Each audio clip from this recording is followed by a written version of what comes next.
Kabanata 1261. Kinaumagahan, ang 6 na bata, sina Darius, at Mary ay dumating sa ward upang makasama si Erisa. Tinanong ni Erisa si Tim, "Tim, nagsaya ka ba sa pagtitipon kasama ang iyong lolo kagabi?" Sinulyapan siya ni Tim, ibinaba ang kanyang ulo, at mahinang tumugon, "Oo. Maraming masasarap na pagkain, at ipinakilala rin ako ng mga kaibigan ni lolo sa maraming bagong pagkain." Habang papunta doon, sina Darius, Gavin, at ang iba pa ay nagpaalam kay Tim upang matiyak na ang kanilang cover story ay walang kamali-mali. Nakahinga ng maluwag si Erisa.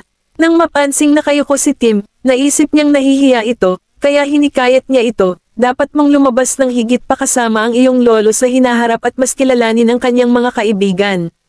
Panakaw ang tingin ni Tim sa kanyang ina, medyo nakonsensya. Gayunpaman, kumpara sa pag-aalala sa kanya, mas gusto niyang sabihin sa kanya ang puting kasinungalingan. Umalis ang mga bata pagkatapos siyang samahan para matapos ang kanyang almusal, ngunit hindi sila pumasok sa paaralan. Natakot si Darius na maulit ang insidente ng pagkidnap tulad ng kahapon, kaya dinala niya sila pabalik sa Old Manor. Walang naramdamang mali si Erisa. Si Benjamin ay hindi pumunta sa kumpanya at nanatili sa kanya gaya ng nakagawian sa ospital. Kinabukasan, dumating si Sean para bigyan siya ng infusion. Hindi nagtagal, nakatulog si Erisa. Nang dumating si Ethan upang maghatid ng mga dokumento kay Benjamin, iniulat niya ang pag-unlad ng trabaho sa huli sa koridor. "Mr. Graham, paano natin haharapin ang sitwasyon ngayon?" Humingi ng payo si Ethan kay Benjamin ng mahinahon. Pinaikit ni Benjamin ang kanyang mga mata. "Kamusta na sila ngayon? Kakadala lang nila sa ospital. Parehong nilalamig at nilalagnat." Iniulat din ni Ethan ang usapin tungkol kay Justin at Julia na itinampok sa balita sa kanyang amo. "Mr. Graham, dapat ba nating sugpuin ang trending na balita?" Ngumuso si Benjamin. "Hindi na kailangan." Tumingin si Ethan sa word at pinaalalahanan si Benjamin, "Mr. Graham, hindi ka ba natatakot na malaman ni Mrs. Graham?"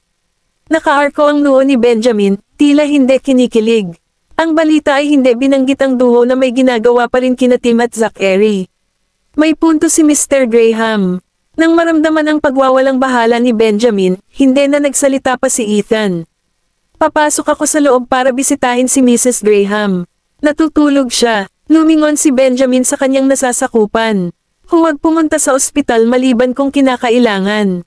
Ayusin ang higit pang mga tao upang bantayan si Gavin at ang mga bata. "Naiintindihan." Tumango si Ethan at tumalikod na para umalis. Pagkaalis niya, binisita ni Bradley si Erisa. Gayunpaman, hindi niya ito nakilala at pinaalis din siya ni Benjamin. Noong araw na iyon, walang masyadong nakitang tao si Erisa. Habang naglalaro sa kanyang telepono, bigla siyang nakakita ng isang pop-up na balita at nakipagchismisan kay Benjamin tungkol dito. "Benjamin, bakit nakitang magkasama sina Justin at Julian sa beach? Kinidnap ba sila?" "Hindi ako sigurado." Hindi interesado si Benjamin. Sumulyap siya sa kanya, pagkatapos ay sa ulat ng balita, na walang anumang mahalagang impormasyon. Gayunpaman, hindi niya napigilan ang isang dampi ng schadenfreude nang makita niyang nasa kalunos-lunos na kalagayan ng dalawa. Marahil napakaraming masamang bagay ang kanilang ginawa, at may naghiganti sa kanila dahil sa kung gaano sila kasuklam-suklam. Ilang saglit na natahimik si Benjamin. Kinuha niya ang ngiti sa mukha nito sa pag-usisa at nagtanong, "Hindi ka ba naaawa sa kanila?" Napaawang ang lobby ni Erisa at galit na galit, bakit ko sila kaaawaan? Serves them right. Hindi niya nadama na kailangan pang magpakita ng habag sa mga hindi mabait kay Benjamin.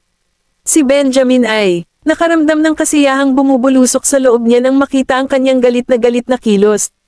Talaga, pinagsilbihan sila ng tama, echoed niya. Pagkatapos, kinuha niya ang phone niya at inilagay sa isang tabi. "Huwag masyadong laruin ang iyong telepono. Ipahinga ang iyong mga mata." Hindi siya nagprotesta. "Out of the blue?" she asked. "Napansin mo ba na medyo tahimik ngayon?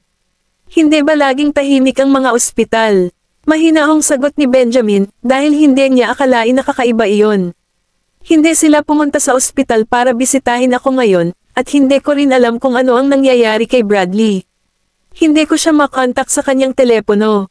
Napabuntong hininga si Erisa. Hinaplos ni Benjamin ang tungkin ng ilong niya sa katuwaan at malumanay na binibigkas, baka nagpapahinga na siya. "Mamaya mo na lang ulit siya tawagan." Kinaumagahan, pinuntahan kanila, pero natutulog ka, kaya pinalayas ko sila. Natigilan si Erisa. Kabanata 1262. Napaawang ang sulok ng bibig ni Erisa habang nakatingin sa kanyang matuwid na min. Maaari mo akong gisingin. Nawala nang masabi si Erisa nang malaman na si Benjamin ang nagpal-iyes sa lahat. Ayoko, sagot niya. Natigilan si Erisa. Eto, kumain ka ng prutas. Dinala ni Benjamin ang isang plato ng hiniwang prutas at umupo sa gilid ng kama para pakainin siya. Tumingin ito sa kanya at kinuha ang plato mula sa kanya. Ako mismo ang makakain ng mga prutas. Ituloy mo ang iyong trabaho. Pinakain siya ni Benjamin ng ilang hiwa bago siya hinayaang kumain ng dahan-dahan ng mag-isa. Samantala, si Gavin at ang mga bata ay umiwas kina Darius at William at palihim na nagtungo sa isang lugar. Okay lang ba na gawin natin ito? Iniwas ni Tim ang kanyang mga mata sa mukha ng iba. Tim, ayaw mo bang balikan sila? Tinitigan ni Jasper si Tim, nagalit sa huli. Tumango si Tim. Kung hindi dahil sa mga masasamang tao ang kumikidnap sa kanila, hindi niya kailangang tumanggap ng mga iniksyon. Huwag kang mag-alala, dahil nang ahas silang kidnapin tayo, dapat nating turuan sila ng hindi malilimutang leksyon. Tiniyak ni Zachary kay Tim na may galit na sumisikat sa kanyang mga mata. Hindi natin sila pwedeng pabayaan. Naningkit ang mga mata ni Jessie habang namumungay ang pisngi sa galit. Magkasama sina Oliver at Gavin, sinusubaybayan ang live na footage ng mga surveillance camera. Malapit na tayo, paalala ni Oliver sa iba. Lahat ay nakasandal, matamang nanunood habang may paparating na sasakyan. Si Justin, mukhang may sakit, ay nasa sasakyan, natutulog. Biglang pumutok ang gulong ng sasakyan. Dahil sa kawalan ng bantay, ang driver ay biglang nagpreno ng malakas, at ang kotse ay umikot ng 360 degree, halos mabaligtad. Nawala ang lahat ng kulay sa mukha ni Justin habang siya ay pawisan ng malamig dahil sa takot. Ang mga batang nagmamasid sa sitwasyon ay hindi maiwasang mapangiti. Gayunpaman, nadama nila na nakakalungkot na hindi nila nakamit ang kanilang ninanais na resulta. Sinabi ni Zachary, hindi ako makapaniwala na hindi tumagilid ang sasakyan. Tumango si Oliver, may mga kasanayan ng driver. Sinabi ni Jasper, ang hula ni Mr. Hinton ay hindi tama. Nagkomento si Tim, basa-basa siya sa pawis. Siguradong natakot siya sa kanyang talino. Serves him right. Dagdag pa ni Jessie, mas maganda kung matakot siya hanggang mamatay. Iminungkahi ni Gavin, walang halaga sa kanya ang karanasang ito. Kailangan natin siyang turuan ng mas malaking leksyon. Nagdilim ang tingin ni Zachary. Inilibot niya ang paningin sa paligid at sumenya sa lahat. Kailangan nating lumipat. Ang 6 na bata ay maingat na lumipat sa ibang lokasyon. Hindi inisip ni Justin ang dahilan sa likod ng pagsabog ng gulong. Sa pag-aakalang ito ay isang simpleng aksidente, inutusan niya ang kanyang nasasakupan na magpalit ng gulong at umuwi. Sa hindi inaasahang pagkakataon, pagkatapos niyang makapasok sa gate ng kanyang mansyon, biglang gumuho ang buong gusali sa kanyang harapan. Ilang araw lang ang nakalipas, sinira ni Benjamin ang bahay at kakalinas lang. Ngayon, bago pa man siya makahakbang sa loob, bumagsak na ang mansyon, dahilan para magdilim ang ekspresyon ni Justin. Sino ang gumawa nito? Nagmamadaling inimbestigahan ng kanyang mga tauhan ang bagay na iyon ngunit wala itong natuklasan. Mr. Rogers, hindi namin mahanap ang salarin. Nahak ang mga surveillance camera. Kagagawan kaya ito ni Benjamin. Tanga, binitukan ni Justin ang kanyang nasasakupan. Patuloy kang maghanap. Alam ni Justin kung si Benjamin, gagawin iyon ng huli sa kanyang mukha sa halip na sa likod niya. Narinig iyon ng mga batang nagtatago sa anino at napakunot ang noo. Sinabi ni Tim, nagdulot ba tayo ng gulo para kay Daddy? Sumagot si Gavin. Hindi. Gulat na napatingin si Tim sa kapatid. Hindi naman siguro pinaghihinalaan ni Justin si Daddy. Kung hindi, hindi niya sinipa ang subordinate niya, paliwanag ni Zachary. Kinuha ni Jasper ang ilang mga larawan at inihayag ng pilyo, nakuha ko na ang lahat. Umuwi na tayo, utos ni Gavin. Nagmamadaling umalis ang 6 na bata nang hindi napansin. Gayunpaman, sa halip na umuwi ay dumiretso sila sa tirahan ni Julian. Kumuha ang mga bata ng bag sa hindi kilalang pinanggalingan at ibinuhos ang laman sa silid ni Julian. Nang lumabas si Julian sa banyo at nakita ang isang silid na puno ng mga ahas, daga, at surot, nabalot siya ng matinding takot at nahimete. Hindi nagtagal, na-admit muli siya sa ospital. Ang 6 na bata ay humajajek habang binibigkas ang kanilang paghamak.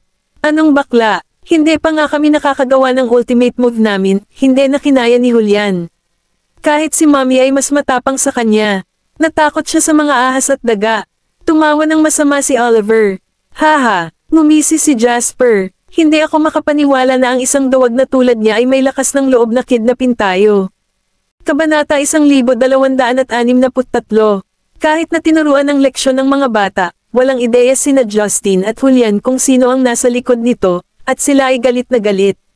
Gaano man nila tingnan ito, ang kanilang mga pagsisikap ay walang saysay. Kaya naman, nalulunok na lamang nila ang kanilang galit. Pagdating sa bahay, ang 6 na bata ay nagkataong nakabunggo si Darius, na papasok na sana sa kanilang silid.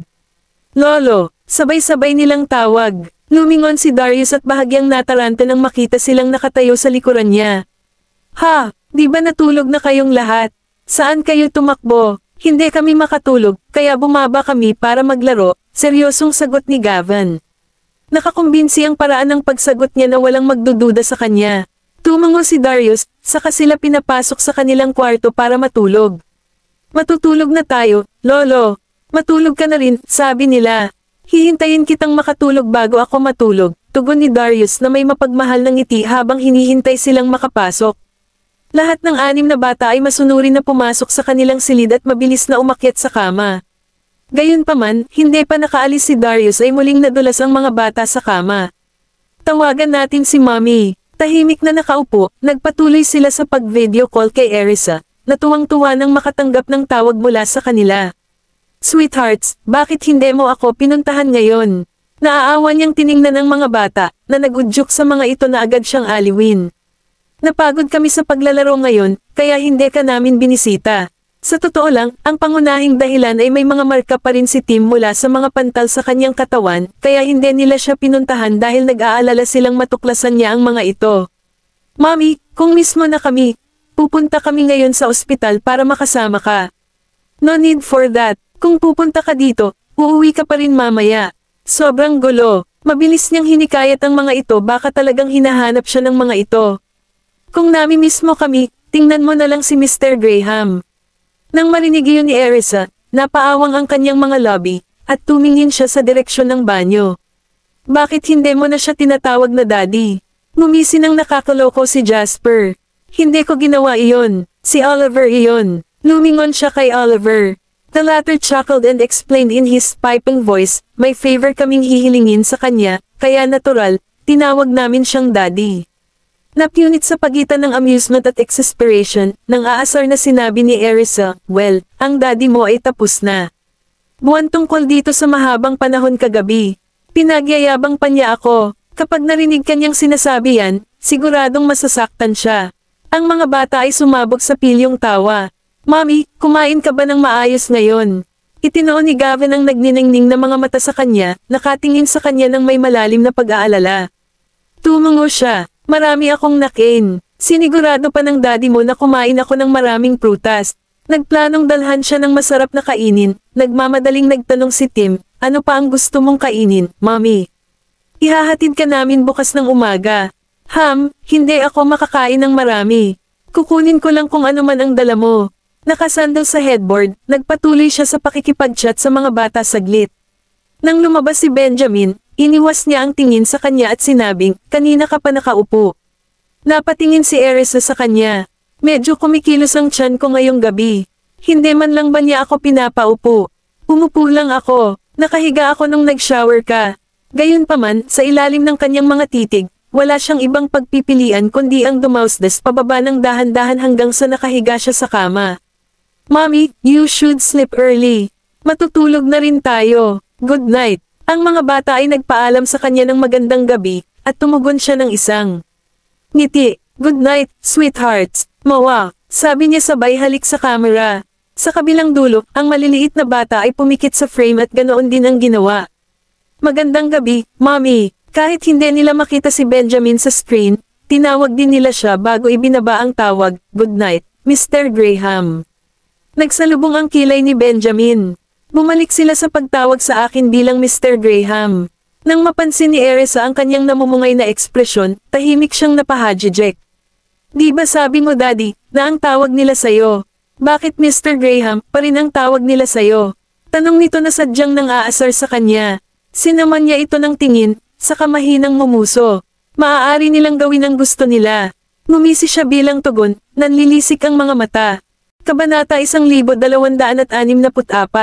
Umupo si Benjamin sa gilid ng kama at kinurot ang pisngi ni Erisa. Ihahatid ka ba namin sa shower? Sinulyapan siya, hindi niya maiwasang isipin na gabi na. Ihatid mo ako, kaya kung maghugas mag-isa. Panay ang titig nito sa kanya, madilim at hindi mo ari ang titig. Maya-maya, sa wakas ay binuhat niya ito at tinungo ang banyo. Tinitigan niya ito ng walang imak habang tinutulungan siya nitong maghubad at mag-shower, ngunit nang makita kung gaano ito kaseryoso, hindi siya tumutol. Nang matapos niya itong tulungang maghugas ay medyo nabasa na rin siya. Nakabalot ng bathrobe, sinabi niya, dapat kang magmadali at mag-shower din. Iniwas ni Benjamin ang tingin sa kanya, pagkatapos ay malumanay na sumagot, tulungan kitang magbihis muna. Hindi na kailangan yan, kaya ko na ang sarili ko. Iniunat ni Erisa ang kanyang mga braso, hinintay siyang buhatin siya. Inayos niya ang banyo, yumuko at binuhat siya palabas ng banyo, pagkatapos ay inihiga siya sa kama. Pagkatapos noon, tumalikod siya at kinuha ang damit niya. Kinuha niya ang mga damit bago siya hinimok, bilasan mo, maligo ka na. Hindi mo ginustong sipon, sigurado ka bang kaya mong magbihis mag-isa? Tanong niya sabay sulyap sa kanya. Tumungo siya, syempre, sige na. Isinara niya ang mga kortina ng cubicle at pinaalalahanan siya, tawagan mo ako kung may kailangan ka. Okay, naiintindihan ko. Tumango siya, saka nagpatuloy sa pagbibihis. Noon lamang kinuha ni Benjamin ang kanyang pajama at nagtungo upang maligo.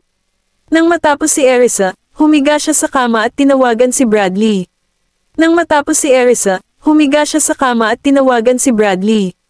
Ilang sandali pa ay tumunog ito bago niya tuluyang kinuha. Agad niyang narinig ang ingay sa kanyang dulo. Bradley, nasaan ka? Nasa labas ako kukuha ng makakain, boss. Pasigan niyang sagot dahil sobrang ingay sa paligid niya. Gabi ka na kumain. Ano ang ginawa mo ngayon? Casual na tanong niya. Isang awkward na tawa ang ibinigay niya. Nakatulog ako ng late kagabi, at halos gabi na nang sa wakas ay nagising ako. Hindi ka ba pumunta sa akin sa umaga? Tanong niya, nalilito. O sige. Nagpunta ako sa ospital kinaumagahan, pero sabi ni Mr. Graham tulog ka pa, kaya ayokong pumasok at istorbohin ka. Mula nang makabalik ako, natutulog ako. Boss, may maitutulong ba ako sa iyo? Tumawa si Erisa. Okay lang yun. Tumawag lang ako para i-check ka kasi hindi kita nakita. Aba, ngayong na-hospital ako, wala na akong oras para bantayan si Gavin at ang iba pa. Kung libre mo, tulungan mo akong mag-asikaso sa kanila. Pwede kang kumain at makisama sa kanila. Hindi mo na kailangan pang lumabas at kumain. Nasiyahan si Bradley sa paggugol ng oras sa mga bata, at agad siyang sumang-ayon. Pupuntahan ko sila at titingnan ko sila saglit, kaya huwag kang mag-alala. Inaalagaan din sila ni na Madam Mary at old Mr. Graham. Oo naman. Gayunpaman, kausap ko lang sila sa telepono kanina, at sa tingin ko ay natulog na sila, babala niya. Got it. Mag-iingat akong hindi sila magising. Sa takot na mag-alala siya, idinagdag niya, kukuha ako ng video para makita mo pagdating ko doon. Okay, nakangiting sagot niya. Pagkatapos makipagpalitan ng ilang salita, in-end niya ang tawag. Hawak pa rin niya ang kanyang telepono, walang patutunguhan niyang ini-scroll ito nang bigla niyang makita ang isang news article na nagsasabing gumuho ang bahay ni Justin. Hindi mapigilan ni Erisa na medyo naguguluhan. Naisip niya na marahil ito ay isang lumang artikulo, ngunit nang suriin kung kailan ito na i-publish at nakumpirma na ito ay kamakailan lamang, siya ay lubos na natigilan. Pag-usapan ng isang maldita na bahay. Paano mangyayari ang parehong bagay ng 2 beses sa wala pang 1 buwan? Anong sinumpa? Tanong ni Benjamin. Katatapos lang niyang mag-shower, pinatuyo niya ang buhok habang naglalakad papunta sa kama. Ang halimuyak na bumabalot sa kanyang katawan mula sa shower ay umaalingaw-ngaw patungo sa kanya, at naamoy niya na ito ay katulad ng sa kanya. Hindi niya mapigil ang mapangiti habang humihinga ng malalim. Pagkatapos, tumangala siya sa kanya at sumagot, muling gumuho ang bahay ni Justin. Naka-archive ang isang kilay, sumandal siya para tingnan ang artikulo at nakita niyang totoo ang sinabi nito. Isang kislap ang sumilay sa kanyang mga mata, at mukhang nagulat siya. Baka si Ethan ang may gawa nito. Sa tuwid na mukha, mahinahon niyang sinabi, marahil kahit ang bahay ay hindi siya matiis. Hindi na napigilan ni Erisa ang sarili sa pagtawa. Hindi ko akalain na siya pala ang magbibiro ng ganyan. Maaari mo ring sabihin na ito ay karma, sabi niya sa isang amused na tono. Medyo, sagot niya sabay tango ng ulo. Kabanata 1265. Sa Old Manor, ang 6 na bata ay nakapulupot sa kama, nag-uusap. Ang ginawa namin kina Justin at Julian para turuan sila ng leksyon ay parang mga kalokohan. Sa tingin mo ba masyado kaming naging malambot sa kanila? Tanong ni Oliver. Sa palagay ko naging tayo. Sa palagay ko hindi nila natutunan ang kanilang aralin. Sagot ni Jasper na tumungo bilang pagsang-ayon. Totoo yon, lalo na kay Julian. Medyo natakot lang kami sa kanya. Tumungo si Zachary. Malaking pera ang nawala ng walang kwentang Justin ngayon. Lesson learned talaga yan, di ba? Dagdag ni Tim. Talagang bagay iyon, ngunit masyadong banayad para sa isang hamak na tulad niya. Kung hindi dahil sa kanya, walang nangyari sa iyo, at hindi kami dapat mag-alala tungkol sa iyo at kay Zachary, sabi ni Gavin, lumingon kay Tim. Oo, napakasama nila, dapat ba natin silang bugbugin? Mungkahi ni Jesse. Ang kanyang 5 kapatid na lalaki ay agad na umikot para tingnan siya, ang kanilang mga mata ay kumikinang ng masama. Oo, magandang ideya iyon. Dapat natin silang talunin. Sabay-sabay na sigaw ng 5 lalaki. Kaya naman, sa ilalim ng takip ng kumot, ang 6 na bata ay nagkasundo sa kanilang susunod na paglipat. Makakahanap sila ng pagkakataon na ayusin ang score kasama sina Justin at Julian sa susunod na araw. Mahimbing na ang tulog ni Erisa nang matapos si Benjamin sa kanyang trabaho. Sa halip na matulog kasama siya, inilabas niya ang kanyang telepono at tinawagan si Ethan sa balkonahe. Nang matapos na niyang turuan si Ethan sa business affairs, casual niyang tinanong ang kanyang assistant tungkol sa pagkasira ng bahay ni Justin at nagulat siya nang malaman na hindi ito ang ginagawa ni Ethan. Alam mo ba kung sino ang gumawa noon? Mahinahong tanong ni Benjamin. Alam mo ba kung sino ang gumawa noon?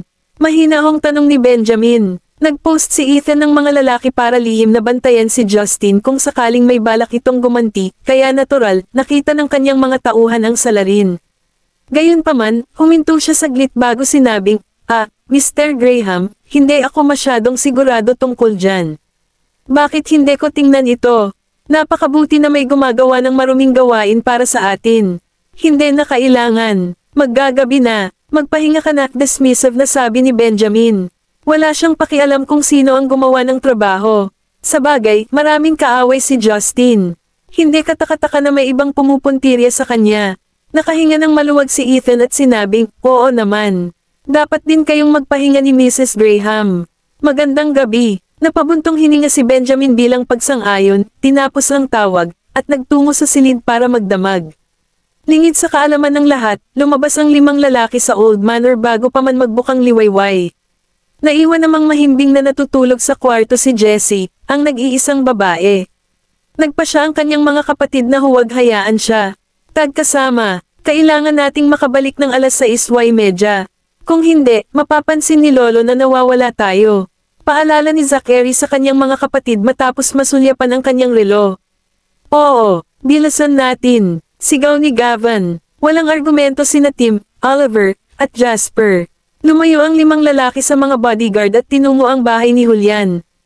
Dahil pinasabog nila ang bahay ni Justin, sa isang hotel siya natulog ng gabing iyon at hindi pa umuwi. Walang magawa ang mga lalaki sa kanya sa hotel. Kaya naman, pinuntirya nila si Julian, na nakabalik mula sa ospital sa hating gabi. Kumpiyansa na inakay ni Gavin ang banda ng mga lalaki sa silid kung saan mahimbing na natutulog si Julian. Tahimik na sumenya si Gavin kina Tim, Zachary, Oliver, at Jasper sabay wave ng kamay. Isang batang lalaki ang naglagay ng basahan sa bibig ni Julian, ang isa naman ay naghagis ng sako sa kanyang ulo, at ang natitirang 2 ay itinali ang kanyang mga kamay at paa. Biglang nagising si Julian.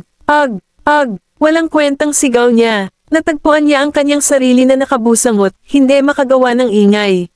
Sa kabila ng paghihirap, hindi niya nagawang makipagtalo sa sarili. Nanlalaki ang mga mata niya sa takot at galit, ngunit wala siyang makita. Sino ito? Tahimik na nagpalitan ng tingin ang 5 lalaki. Pagkatapos, isa-isang lumapit kay Julian at sunod-sunod na suntok. Ang ulo ni Julian ay natatakpan ng isang sako, kaya hindi niya makilala ang kanyang mga umaatake. Nararamdaman na lang niya ang sakit ng mga suntok at sipa na nagpaulan sa kanya. Mamulong ang galit kay Julian, dahilan para mapainit ang kanyang mga ngipin sa galit. Napasigaw siya sa sakit. Damn it, sino ang naglakas loob na atakihin ako? Ibabalik ko ang pabor ng 2 beses kapag nalaman ko kung sino ang nasa likod nito. Basag. Ang tunog ng pagkaputol ng kanyang buto ay sinamahan ng pananakit ng pagbaril. Naramdaman ni Julian ang pagkawala ng kanyang malay. Kabanata 1266. Walang paraan si Julian para ipagtanggol ang sarili, kahit anong galit ang nararamdaman niya. Wala siyang choice kundi tiisin ang pag-atake. Ang 5 batang lalaki ay natuwa ng bugbugin si Julian. Sa wakas, mamantong hininga sila at itinigil ang kanilang pag-atake. Sa puntong iyon, sobrang sakit ni Julian na hindi man lang siya nakagawa ng ingay. Tumango ang 5 lalaki sa isa't isa at tahimik na lumabas ng guest room sa parehong paraan kung paano sila pumasok. Si Crystal, na nag-aalala sa kanyang anak, ay mabilis na lumapit sa kanya pagkagising niya sa umaga. Nang makita niya si Julian na nakagapos at bagbog ang buong katawan na nakatikip pa rin ng sako ang ulo, nagpakawala siya ng nakakaiyak na hiyaw. Sino ang gumawa nito sa iyo? Hiling niya, hinayla ang sako at mabilis na kinalag ang pagkakatali sa kanya. Nang makita ng malapitan ang mga pag-ikot ng purple at red mark sa kanyang katawan, halos mawala ng malay si Crystal. Sino ang bumugbog sa iyo? Nako, kawawa kong anak. Sa sobrang sakit ni Julian ay hindi na niya nakayanang gumawa ng ingay. Nang ay patong ni Crystal ang kanyang magiliw na mga kamay sa kanyang mga sugat, muntik na siyang mawala ng malay sa paghihirap. Matagal siyang kumalma bago sinubukang magsalita. Na-distort at namamaga ang buong mukha niya. Nay, mag-ingat ka sa pagdampi mo. Masakit. Sino ang sumampal sa iyo? Parehong nalungkot at galit si Crystal. Sino kaya ang umatake sa anak ko sa sarili kong bahay? At bakit? Paanong wala akong napagtanto? Ang ikinagalit ni Julian ay ang katotohanang hindi niya matukoy ang kanyang mga umaatake. Nay, tingnan mo ang mga surveillance camera. May isang buong barkada nila ang bumugbog sa akin. Babayaran ko silang lahat. Si Julian ay nagngangalit sa mga ngipin. Nay, tingnan mo ang mga surveillance camera. May isang buong barkada nila ang bumugbog sa akin. Babayaran ko silang lahat. Si Julian ay nagngangalit sa mga ngipin. Titingnan ko. Panik na sabi ni Crystal sa kalagayan ng anak. Dalhin mo muna ako sa ospital. Masakit sa lahat. Pakiramdam ni Julian ay parang mamatay siya sa sakit. Nang makita ang kanyang anak sa ganoong kalagayan, nanumpa si Crystal na maghihiganti.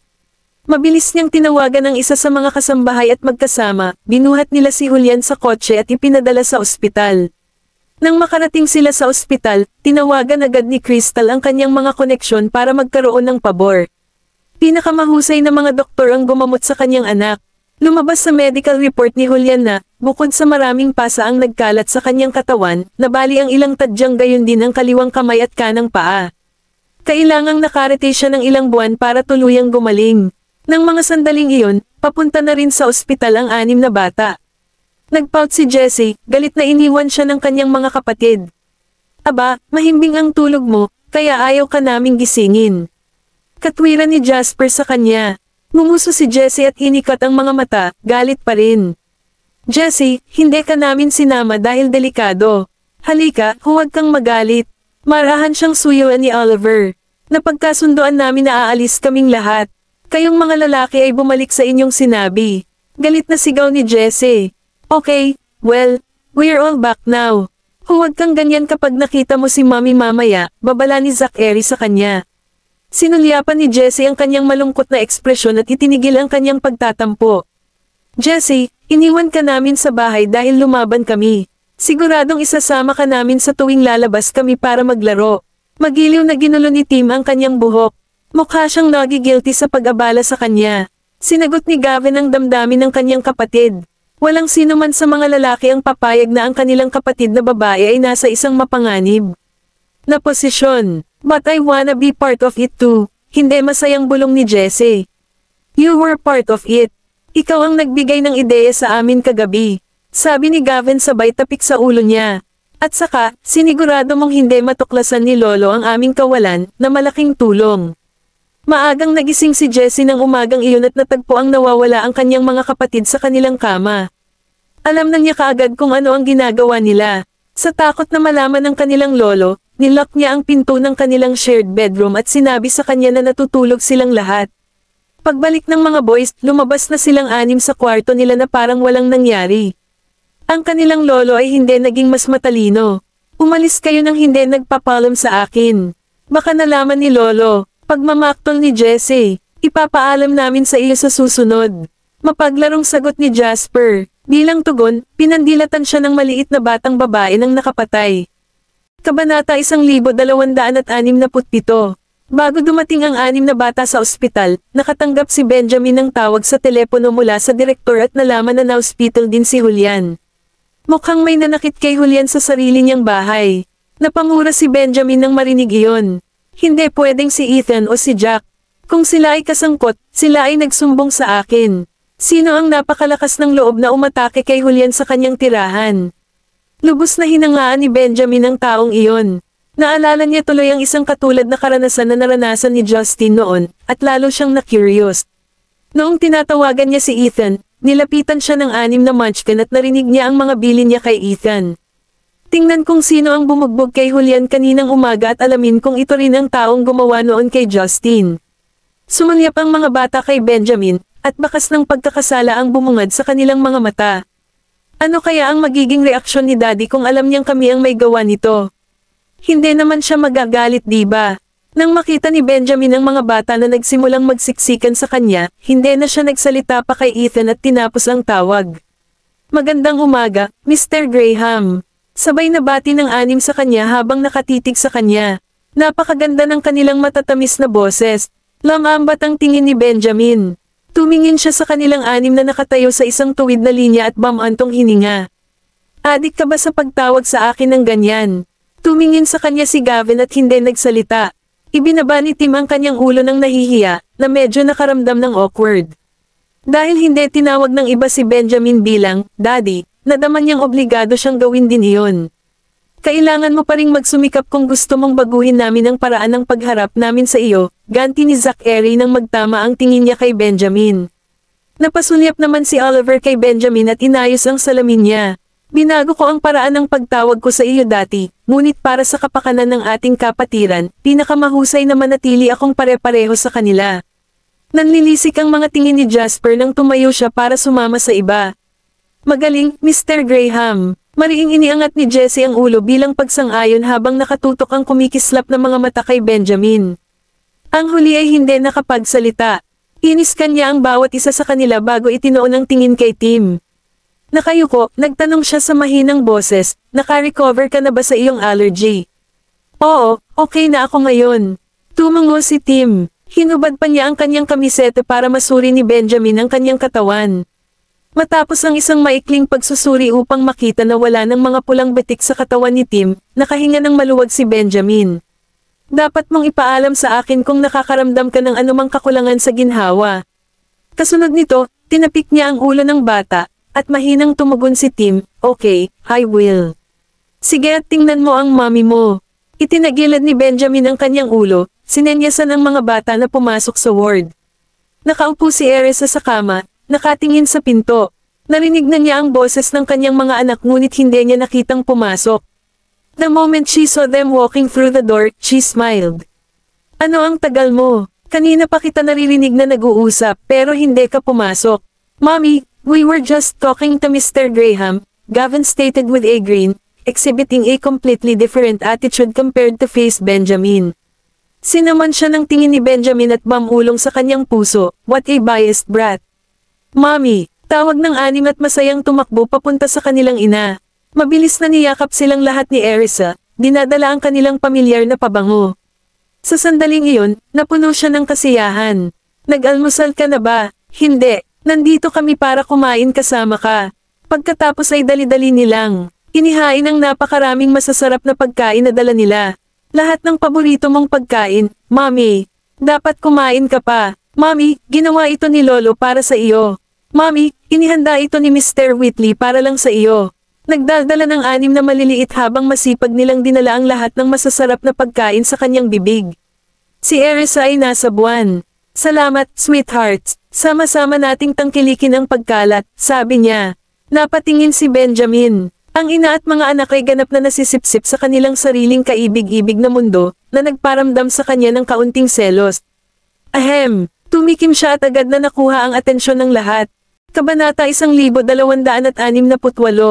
Naningkit ang mga mata ni Erisa nang mapansin niyang nagseselos si Benjamin sa kanya. Nakangiting sumenyas siya. Bakit ka nakatayo dyan? Halika at kumain ka na sa amin ng almusal. Sige, sagot ni Benjamin bago sumama sa kanila. Nagtawanan ng mga bata sa kanya. Kailangan ni Daddy na tawagan siya ni Mommy bago siya dumating. Ang childish niya, mas malala pa siya sa amin. Nang harapin ang mga mapanuksong titig ng mga bata, nanatiling walang pakialam si Benjamin. Hindi siya nakaramdam ng kaunting kahihiyan. Umalis ka na, papakainin ko ang mommy mo, utos niya. Dahil nagsalita na ang pigire ng kanilang ama, magagawa lamang ng maliliit na bata ang hiniling niya. Inakay ni Gavin ang kanyang mga nakababatang kapatid sa isang sulok. Habang patuloy sila sa pagkain ng almusal, nag-text din sila kay Ethan. Napansin ni Benjamin ang kanilang ginagawa. Pinaikit niya ang kanyang mga mata at binalaan sila, huwag laruin ang iyong telepono habang kumakain. Iniwas ni Gavin ang kanyang ama bago pinindot ang send button. Pagkatapos ay itinago niya ang kanyang telepono at mahinahong sinabi, may sinasabi lang ako kay Mr. Frank. Gusto niyang ipaliwanag na hindi siya naglalaro sa kanyang telepono. Habang nakatutok ang kanyang mga mata sa bata, nagtanong si Benjamin, tungkol saan ito? Bakit hindi niya masabi sa akin sa halip? Hindi ko sinasabi sa iyo, sagot ni Gavin sa cool na paraan. Ang kanyang tugon ay nagdulot ng tawa mula kay Erisa. Nakita niya ang madilim na ekspresyon ni Benjamin at tumabi sa anak. I bet it's something he found appropriate to share with you. Sige, kainin mo na ang pagkain mo. Ang aming anak ay dapat magkaroon ng kalayaan na makipag-usap tungkol sa anumang bagay sa sinumang gusto niya. Hindi naman niya kailangang sabihin sa mga magulang niya ang lahat. Masyadong mahigpit si Benjamin sa kanya. Kinagat ni Benjamin ang kanyang labi at walang sinabi. Bumaba ang tingin niya kay Erisa. Inispoil ng babaeng ito si Gavin, at iyon ang dahilan kung bakit siya ay mapangahas. Sa kabila ng pagmumura sa kanyang isipan, hindi nang ahas na ipahayag ni Benjamin ang kanyang kawalang kasiyahan. Kumain ka ng sopas, marahan siyang pinakain ni Benjamin. Ngumiti si Erisa at kinuha ang kutsara. Mas mabilis akong kumain ng mag-isa. Bilisan mo na at tapusin mo na ang pagkain mo. Kailangan mo na silang ipadala sa paaralan saglit. Napatingin ang mga bata sa direksyon ng kanilang mga magulang at sa katahimik na nagpatuloy sa pagkain. Nilinggan siya ni Benjamin at sinabing, ihahatid sila ni Itay sa paaralan. Nagulat si Erisa na kumurap. Nagtataka siya dahil hindi niya nakita si Darius sa paligid. Nandito din ba si Dad? Dumating din sina Mommy, Lolo at Lola, pero pumunta muna sila kay Mr. Bailey, update ni Zachary sa kanya. Malamang pumunta sina Darius at Mary para konsultahin si Sean tungkol sa kalagayan ni Erisa. Nang mabanggit ang kanilang mga pangalan, pumasok ang dalawa sa silid. Morning, Dad, Lolo, magiliw na bati ni Erisa sa dalawang matanda. Pumunta ka rito at mag-almusal sa amin. Pinagmasdan ni Darius at Mary ang mukha ni Erisa habang nakikipag-usap sila sa kanya bago sumama sa mga bata sa almusal. Benjamin, nabalitaan ko sa direktor na nandito rin sa ospital ang asawa ni Nick, parang may binugbog si Julian. Pinaikit ni Benjamin ang kanyang mga mata nang biglang ilabas ni Darius ang bagay na iyon. Nagulat si Erisa sa narinig. Inatake na naman si Julian. At sobrang seryoso na na-hospital siya. Sinulyapan niya ng kaina-hinalang sulyap ang isang partikular na taong nakatayo sa malapit. Hindi ako sigurado. Dahil sa inis, hindi na interesadong magsabi pa si Benjamin. Napatingin si Darius sa anak. Hindi naman siguro siya ang may kasalanan dahil mukhang hindi siya nababaliw dito. Kung talagang gusto niyang turuan ng leksyon si Julian, ginawa niya ito noong isang araw. Bakit siya maghihintay hanggang ngayon para ipadala ang kanyang mga tauhan para bugbugin si Julian? Nagtataka ako kung sino ang gumawa nito. Sana, hindi ito isang tao na nasaktan niya, sabi ni Darius. Balak niyang bisitahin si Julian mamaya. Pagkatapos ng lahat, ang huli ay miyembro din ng pamilya Graham. Kahit anong galit niya sa ginawa ni Julian, mas makapal pa rin ang dugo kaysa tubig. Ang mga sextuplet, na siyang tunay na may kasalanan, ay sumulyap kay Darius. Agad naman silang yumuko at nagpatuloy sa pagkain. Walang nakapansin sa kanilang mabilis na pagkilos. Nanatiling kalmado si Benjamin. Ang inaalala lang niya ay kung sapat na ba ang makakain ni Erisa. Focus on your food. Lahat ng iba pa ay walang kinalaman sa iyo. Tinitigan siya ni Erisa. Hindi niya maiwasang magtanong, may nanakit ba kay Julian ngayon? Kabanata 1269. Oo, tumango si Benjamin at maikling tumugon, alam niyang curious siya. Si Erisa ay patuloy na tumitig sa kanya ng mataman. Matapos siyang titigan ng lalaki ay lumingon siya at tumingin sa direksyon ni Darius. Bagamat gusto ni Darius na tingnan si Julian, hindi naman siya masyadong nag-aalala sa kanya. Nang mapagtanto iyon, mas gamaan ang pakiramdam ni Erisa. Kahit papaano ay hindi hinayaan ni tatay na mabago ang kanyang edad. Anyhow, anong mga masasamang bagay ang ginawa ni Julian lately para mabugbog ng isang tao? Lingid sa kanyang kaalaman, kinidnap pala ni Julian sina Tim at Zachary. Kung hindi, walang paraan para manatiling kalmado siya. Tinapik-tapik ni Benjamin ang likod ng kanyang ulo nang mapansin niya kung gaano siya na-distract. Kumain ka ng almusal, at huwag mag-overthink ng mga bagay-bagay. Napaawang ang lobby ni Erisa at ibinalik ang atensyon sa pagkain. Pinagmasdan ni Darius ang dalawa. Nakahinga siya ng maluwag na walang naramdamang mali si Erisa. Salamat sa Diyos hindi alam ni Isa ang tungkol dito. Kung hindi, hindi siya makakapagpahinga ng maayos dito. Pagkatapos ng almusal, hiniling ni Erisa kay Benjamin na ipadala ang mga bata sa paaralan. Si Darius naman ay nagpa-check up kay Julian, naiwan si Mary para makasama si Erisa. Napansin ni Erisa na medyo naliligaw si Mary. Siya ay may masamang pakiramdam tungkol dito, kaya tinanong niya, ano ang problema, Lola? Ang kanyang tanong ay nagpabalik kay Mary sa kanyang katinoan, at ang huli ay nagpanggap na parang walang nangyari. Ay, wala. Patuloy na pinagmamasdan siya ni Erisa. Ilang sandali pa, muling nag-space out si Mary. Sa pag-aalala na may itinatago si Mary sa kanya at hindi naglakas loob na magsalita sa kanya tungkol dito, nagsalita si Erisa. Lola, nakikita kong patuloy kang naliligaw sa pag-iisip. Maaari mong sabihin sa akin ang anumang bagay. Mangyaring huwag maging isang estranghero. Nag-aalala si Mary sa mga bata. Dahil patuloy ang pagsisiyasat ni Erisa, gumawa na lang siya ng dahilan. Ako, medyo nangungulila ako. Natigilan si Erisa saglit. Naalala niya na ilang buwan na ang nakalipas mula nang sundan sila ni Mary sa Delmore. Bilang matanda, si Lola ay matagal nang hindi nawawala sa bahay. Sigurado akong miss na niya ang bahay. Kasalanan ko ang pagpapabaya sa mga kapamilya ko kamakailan. Lola, may ihahatid ako sa iyo pauwi.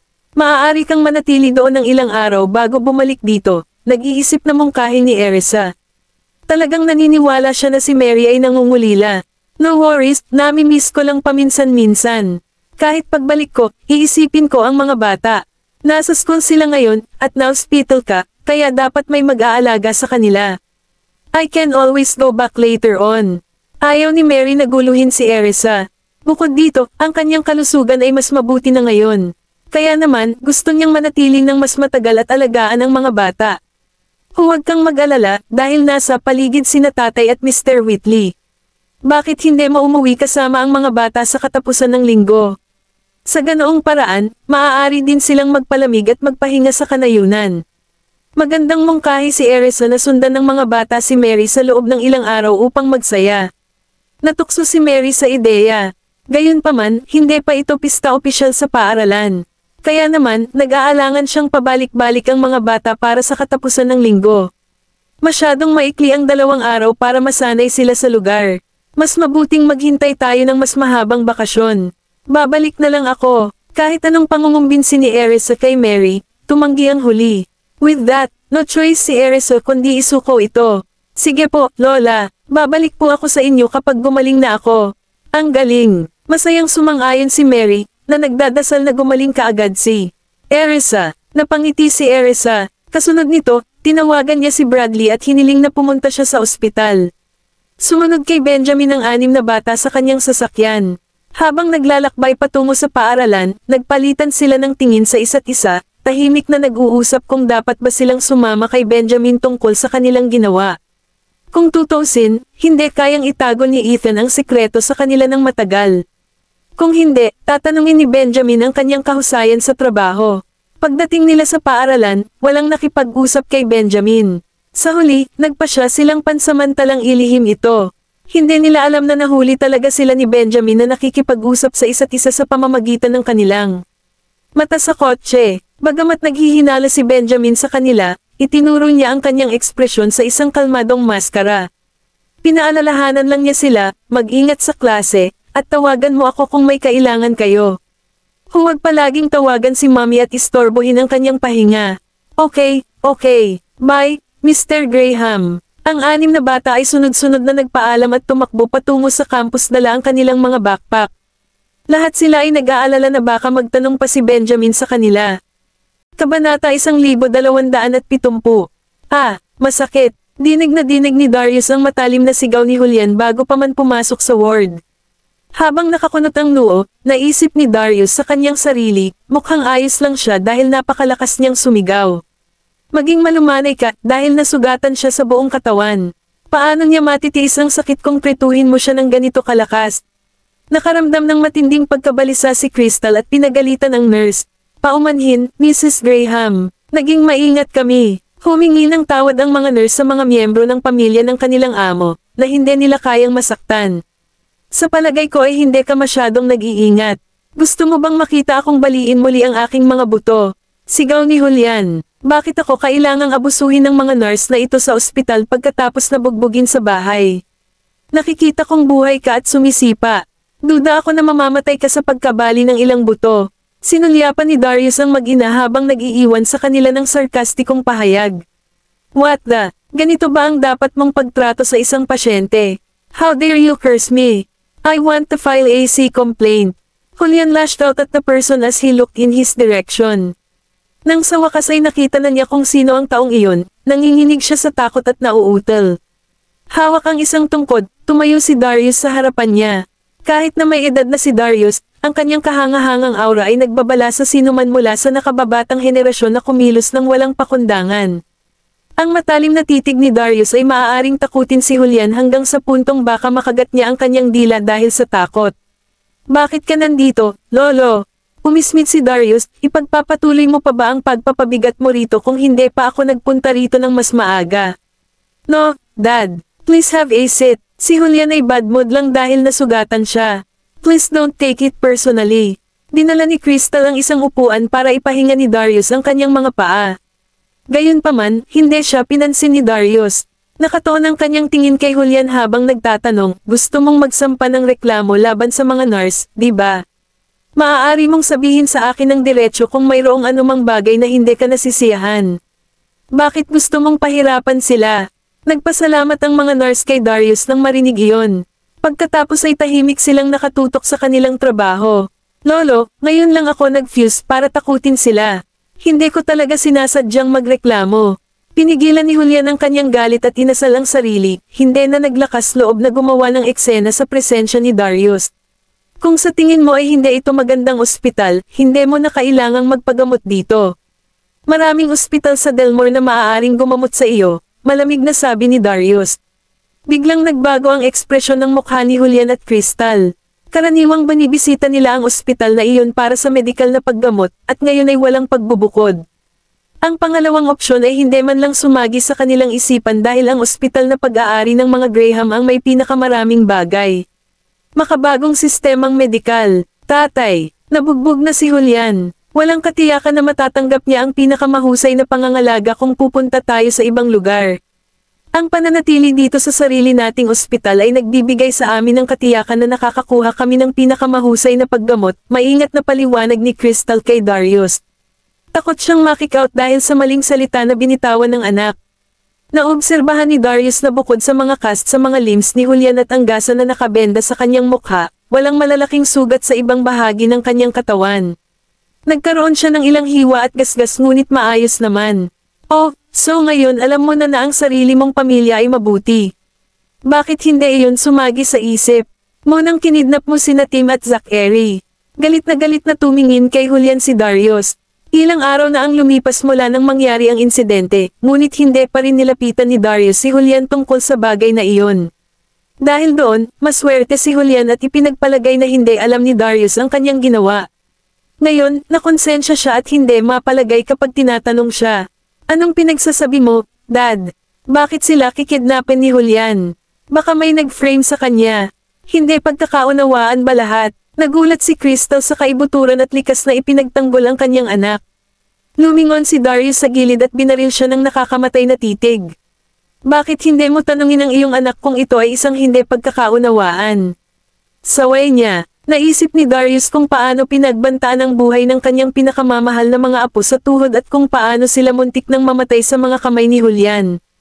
Ang mga pag-iisip ay nagudyok sa kanya upang iwagayway ang kanyang tungkod at marahas itong ihampis sa katawan ni Julian.